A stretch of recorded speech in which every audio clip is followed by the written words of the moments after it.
Alright, here's the part that some people think is so hard, and that's actually plucking the bird. I usually start with the right wing, and I pluck the bottommost feathers first. I don't try to be particularly fast about it. And I'll turn it around and pluck the top feathers off. Yes, they stick to your fingers, and you'll think you aren't getting them all, but you'll be surprised. Then I can just take my finger and wipe across the top of the feather, or the top of the wing rather. Flip it over, do the same on the underneath side. You'll be surprised how many feathers you actually get. I try to pluck some of these up near the neck. Those can be some of the toughest to actually get a hold of. And some right here above the wing. And then I will take my finger and I will just roll it down the back on one half. And the feathers just roll right off with my finger. I'll come back underneath the wing, do the same thing to this half of the breast, and I'll continue on down between the legs. I don't worry too much about getting all the feathers off around the vent area because most of that will be cut off anyway. And then turn the bird around, repeat the process on the other wing.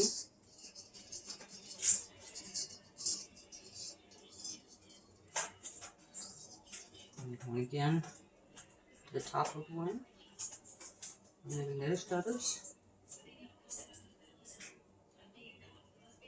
And then I just rub my fingers across the top of the wing, bottom of the wing,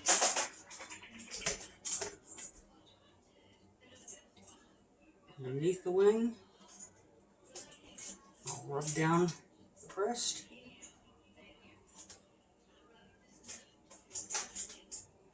Don't worry if you don't get them all. It takes practice, and you can finish getting off in the final process. So we'll come back over here to the back, do the same thing.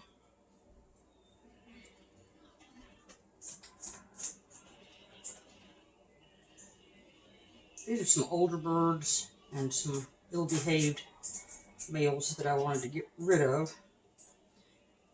The neck again, and again I say, don't worry too much about it. You get to come back. On the legs, you can pretty much put your fingers on each side and just roll right down.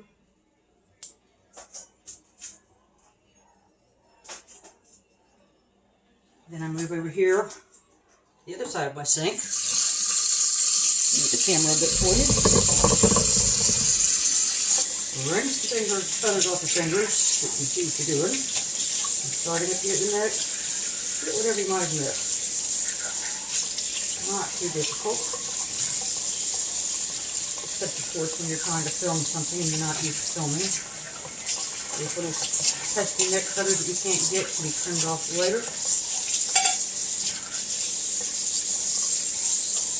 They usually do a much better job than this. I'm not usually on camera.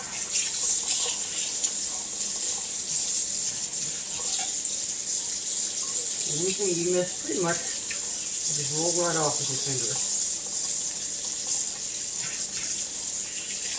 Keep that cold water on because you want to put that body temperature down as quickly as possible.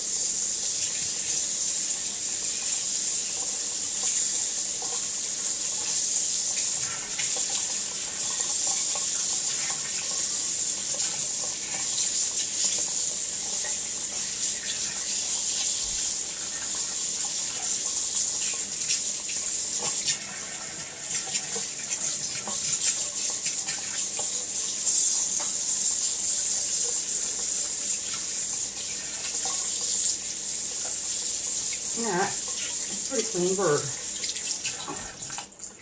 Move back over here. I'll take my poultry shears, remove the legs at that first joint, then come up through the vent on each side of the spine. All the way up to the neck. Back up on the other side of the spine. Poultry shears are a wonderful thing. Now let's try to rinse as I go, keep things clean. I have problems, again, because of the arthritis and injury to a finger, getting hold of these softwoods in the crop. And if I don't get them the first try, that's okay, because I've got hemostats. Get a hold of the neck, and pretty much everything starts peeling out. Put your fingers in, grab and pull. I personally love hearts. I try to save that for myself. Putting into that ice water bath. I'll rinse my hand off here. And here come the hemostats.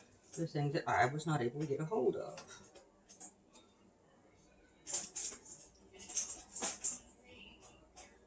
Carpal esophagus. The connecting tissue that holds the organs in. It's useful for the lungs. Right here along the side, you kind of scrape them down, grab a hold, and pull.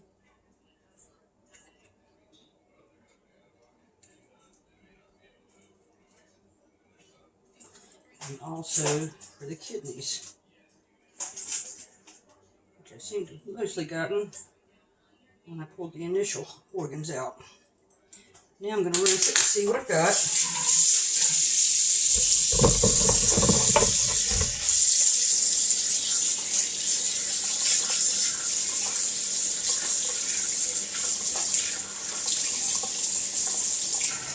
If I miss anything.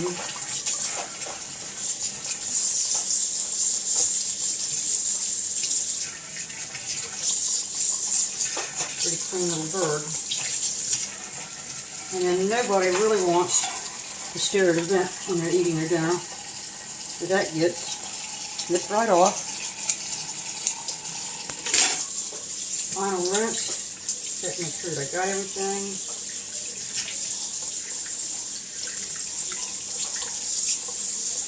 Clean inside. And if there's any neck areas that I didn't get the feathers off of particularly well, that can be trimmed as well. And what you're left with is a very attractive looking quail ready for meat. Cook it up within 24 hours or longer. If you do want to let it rest for at least 24 hours. The pot it goes to cool off. And I want to thank you all very much for putting up with me. I don't really know what I'm doing, but I hope to help somebody out there. Thanks. Bye-bye.